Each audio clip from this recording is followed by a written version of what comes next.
Hello everyone. आज हम start करेंगे हमारी poem dust of snow by Robert Frost. बहुत ज़्यादा लेंदी पोएम नहीं है but it has a deep meaning, so let's get into it.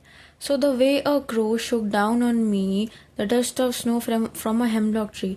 यहाँ पे हमारे एलिमेंट्स है क्रो और हेमलॉक ट्री। ओके, सो जो ये हेमलॉक ट्री और क्रो हैं ये एक्चुअली इंडिकेटर है हमारा सैडनेस के। ओके, हेमलॉक ट्री एक्चुअली में is a poisonous tree. For example अगर हमको हैप्पीनेस इंडिकेट करनी होती है, बहुत सारे कार्टून्स में भी देखा होगा, तो उसमें क्या होता है, चेरी ब्लॉसम्स हम जनरली दिखाते हैं, पिंक कलर की लीव्स होती हैं हर टाइम, है ना, तो वो सब बहुत ज़्यादा हैप्पीनेस को दिखाते हैं। बट हेमलॉक ट्री एक्चुअली में बहुत ज़्यादा सैडनेस को दिखाता है। And crow is also an indicator कि कोई चीज़ अनफॉर्चुनेट हो गई है। फॉर एग्जाम्पल फ्यूनरल्स वगैरह पे हम जनरली क्रो को शोकेस करते हैं। Okay, so crow and hemlock tree ये दोनों ही मूड सेट कर रहा है हमारी पोएम का कि अभी जो मूड चल रहा है वो बहुत ज़्यादा अपसेटिंग है, अनफॉर्चुनेट है। तो the way a crow Shuk down on me the dust of snow from a hemlock tree, actually में सिनेरियो कुछ ऐसा है कि जैसे ये हेमलॉक ट्री है, ओके, यहाँ कहीं पे क्रो की प्लेसमेंट है, यहाँ कहीं पे रॉबर्ट फ्रॉस्ट बैठा है। Okay, he sitting here. और देखो अगर मूवी का सीन होता तो ये पूरा कैसा लग रहा है कि भाई बहुत ज़्यादा अपसेटिंग की हेमलॉक ट्री है, क्रोज है, may be some bad weather, may be some strong winds are blowing, correct, कि भाई मतलब बहुत ज़्यादा सैडनेस है। और रॉबर्ट फ्रॉस्ट भी बहुत ज़्यादा सैड है, उसका मूड कैसे दिखाया गया है, बहुत ज़्यादा सैड।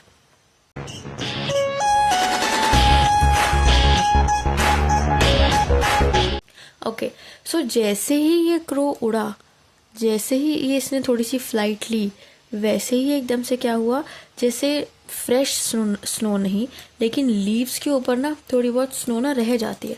तो वो जो स्नो है ना, जैसे ही क्रो उड़ा वैसे ही ये जो सारी dust of snow, this is dust of snow, okay, so ये जो डस्ट ऑफ स्नो है ये सारी किसके ऊपर आ गई, रॉबर्ट फ्रॉस्ट के ऊपर आ गई। Okay, from a hemlock tree, एक हेमलॉक ट्री के ऊपर से। Okay, has given my heart a change of mood and saved some part of a day I had rued. अब देखो सबसे पहले तो has given my heart a change of mood.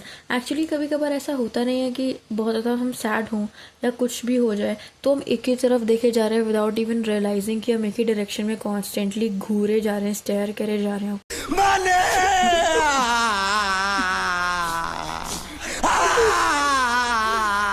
Okay, and suddenly कुछ ऐसा मतलब हो जाता है कि अच्छा हम तो एक तरफ देखे ही जा रहे थे एक डायरेक्शन में और हमें तो पता ही नहीं चला।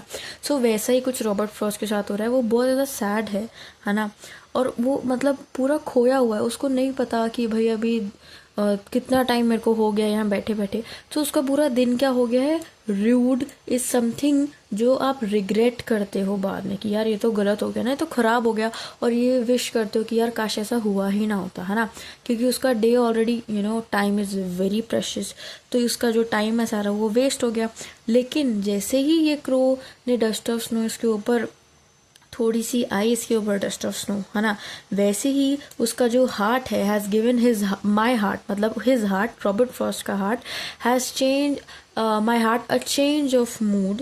उसका मूड पूरा चेंज हो गया है। अभी तक वो सैड था, है ना, अभी तक हमारी पिक्चर पूरी सैड चल रही थी, but all of a sudden जैसे ही डस्ट ऑफ स्नो आई वैसे ही हमको पता चला कि नहीं, sadness is not the ultimate ending, कि भाई हाँ नहीं हम सोचते रहेंगे कि सैडनेस की बहुत बुरा हो गया और फिर हमारा सारा कुछ ठीक हो जाएगा। ऐसा नहीं होता है, हमें खुद उठ के चीज़ों को ठीक करना पड़ता है, करेक्ट। सह लेंगे थोड़ा सा, अरे उसमें क्या है। So and save some part, मतलब अभी तक उसका पूरा दिन जितना खराब हुआ था, ठीक है, तो वो जो दिन है वो अब उसका सेव हो गया। लेट्स सपोज कि अभी मान लो 3 बज रहे हो, ठीक है, आफ्टरनून के।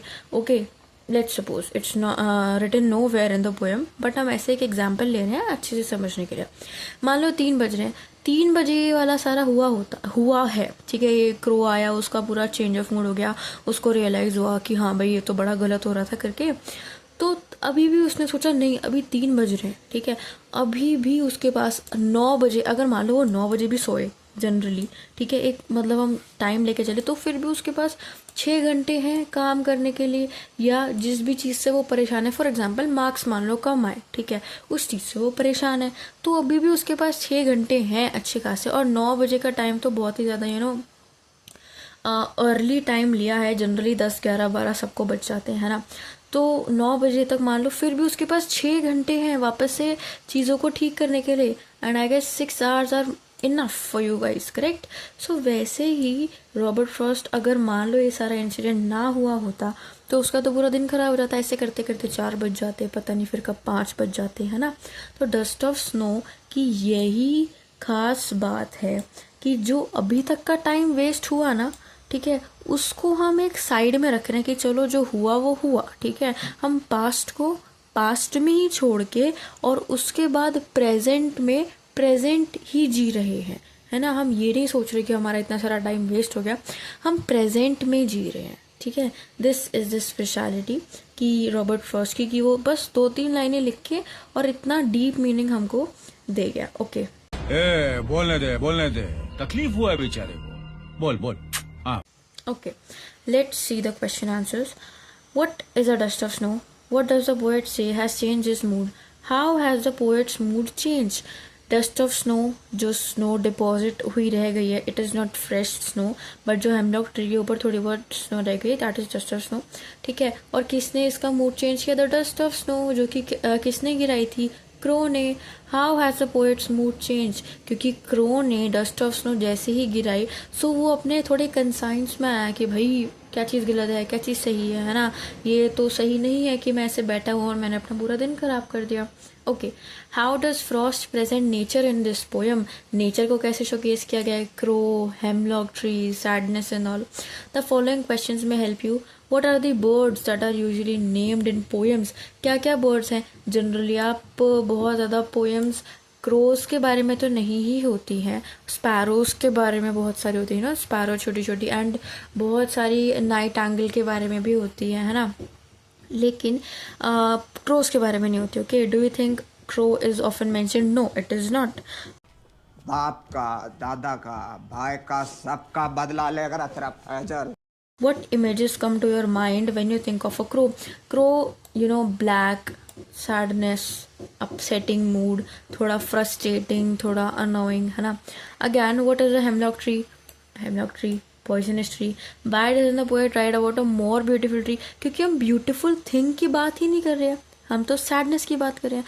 अगर हम हैप्पीनेस, ब्यूटीफुल थिंग्स, इन सब की बात कर रहे होते तो हमने चेरी ब्लॉसम्स लिया होता, मेपल लिया होता, ओक लिया होता, पाइन लिया होता, है ना। Okay, what do the crow and hemlock represents? Joy or sorrow? जा पूछ क्या? Sorrow. What does the dust of snow that the crow shakes off a hemlock tree stand for?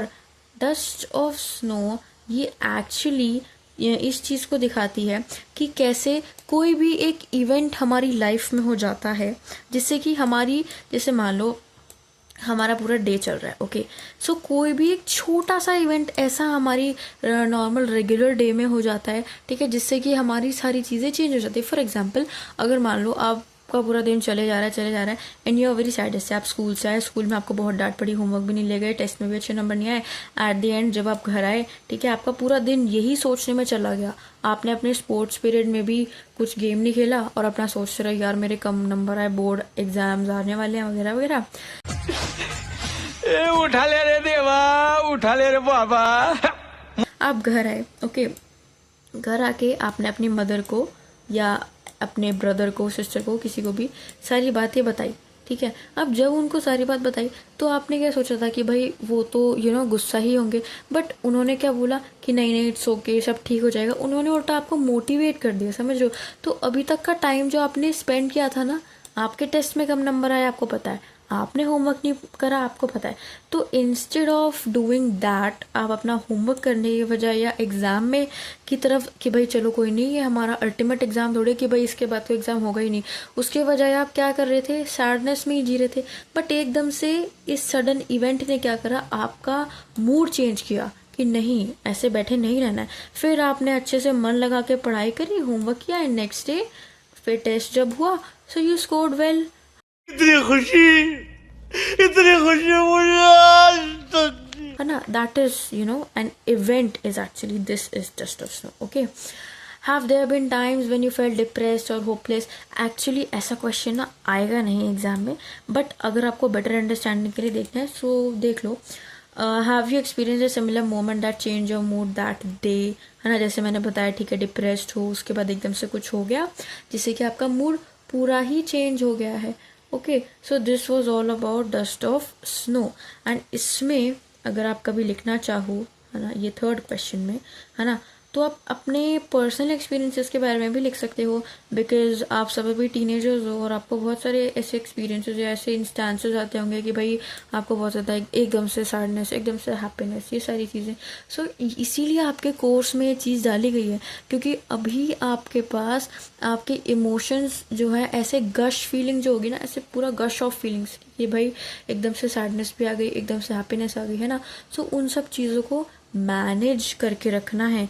तूने क्या मेरे को ये ना समझाई क्या? ये ऐसा नहीं है कि अगर आपको एकदम से अपसेटिंग कोई बहुत ज़्यादा, आप बहुत लो फील कर रहे हो, है ना, तो ये नहीं है कि आप कुछ खुद उठोगे ही नहीं, पूरा टाइम बेड पे ही रहोगे कि नहीं मेरे को तो लो फील हो रहा है. नहीं, आपको अपने एक्चुअली इमोशंस को मैनेज करना आना चाहिए. यही इसका काइंड ऑफ मॉरल बनेगा. So this was all for today. Bye bye.